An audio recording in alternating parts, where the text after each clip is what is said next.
Assalamualaikum warahmatullahi wabarakatuh. Sampurasun, salam sejahtera untuk kita semua.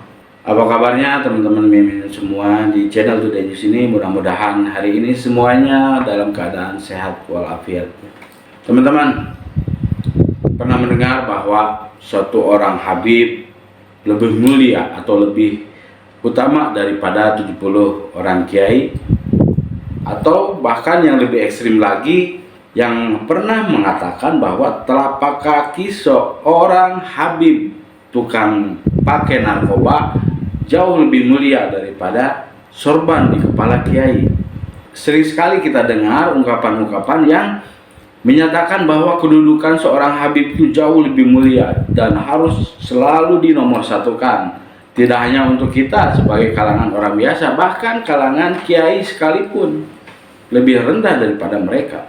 Lalu betulkah pernyataan-pernyataan itu bahwa mereka lebih mulia dan seburuk apapun, serendah apapun akhlak dan perilaku mereka, mereka masih jauh lebih mulia?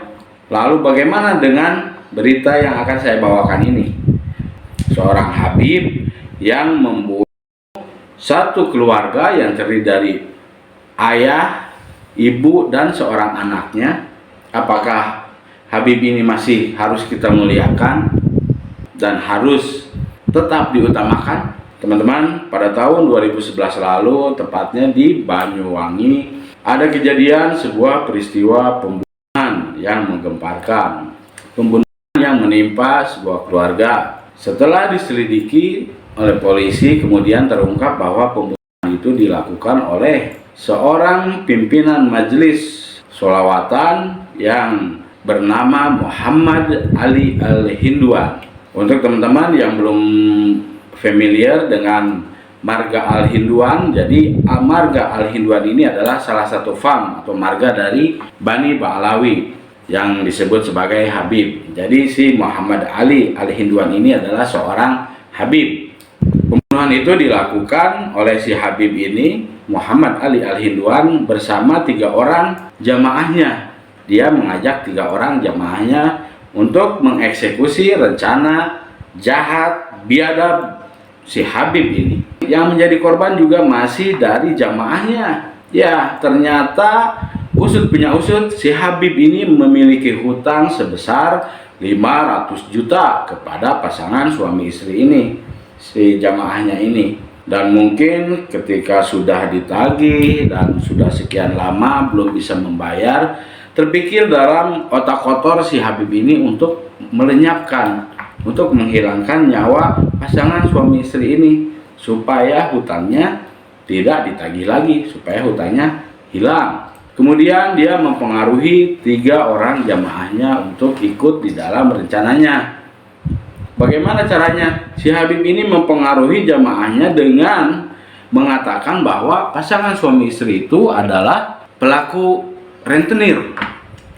Jadi pasangan rentenir yang meminjamkan uang dengan bunga, yang kemudian dia tambahkan bahwa orang-orang seperti itu harus dilenyapkan agar praktek riba atau praktek peminjaman uang dengan bunga itu bisa hilang. Itu alasan dia yang dia kemukakan kepada 3 orang jamaahnya itu supaya ikut dengan rencananya. Dan gobloknya lagi 3 orang jamaahnya ini, ya inilah ketika sebuah doktrin, ketika sebuah dogma sudah tertanam di dalam pikiran seseorang yang bodoh, maka mereka bisa saja mengikuti, menuruti apapun yang diperintahkan oleh orang yang dia junjung, orang yang dia puja-puji, orang yang dianggap sebagai orang yang mulia, orang yang harus dia ikuti. Ini terjadi pada kasus si Habib Muhammad Ali Al-Hinduan ini. 3 orang jamaahnya begitu saja percaya gitu.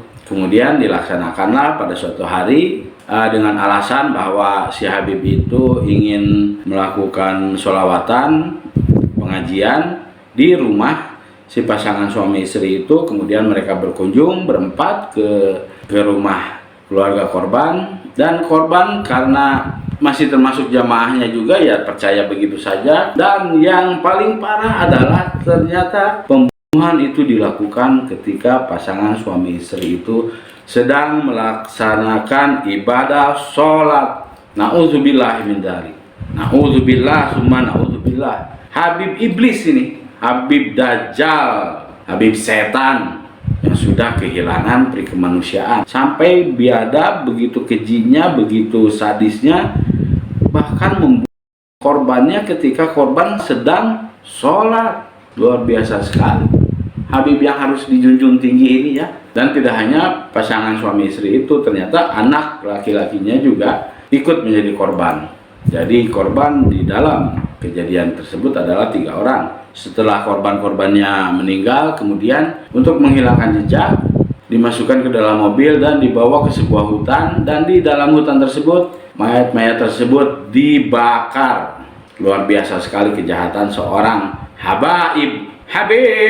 Ya, Habib. Ini bukti nyata bahwa mereka sama saja seperti kita. Sama saja manusia. Mereka bisa menjadi orang yang paling jahat, paling buruk sekalipun gitu. Bahkan kita mungkin masih bisa menahan hawa nafsu. Kita masih bisa menahan godaan-godaan setan untuk melakukan perbuatan-perbuatan jahat. Tapi ternyata seorang Habib malah lebih buruk dari kita, dari manusia biasa. Jadi tidak benar bahwa kita harus memuliakan mereka tanpa ada pemikiran, tanpa ada pertimbangan.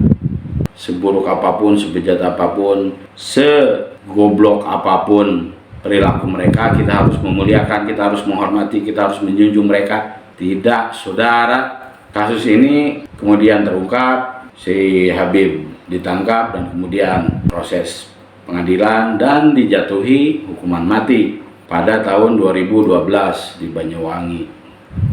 Apakah si Habib ini sudah dieksekusi atau belum, saya tidak tahu. Yang jelas dan yang pastinya jangan termakan dengan propaganda atau doktrin halu mereka bahwa mereka lebih mulia, mereka lebih utama, mereka harus selalu kita junjung tinggi, kita sanjung-sanjung, dan kita harus menjadi budak pengikut mereka. Jangan termakan doktrin-doktrin halu dan doktrin sesat itu.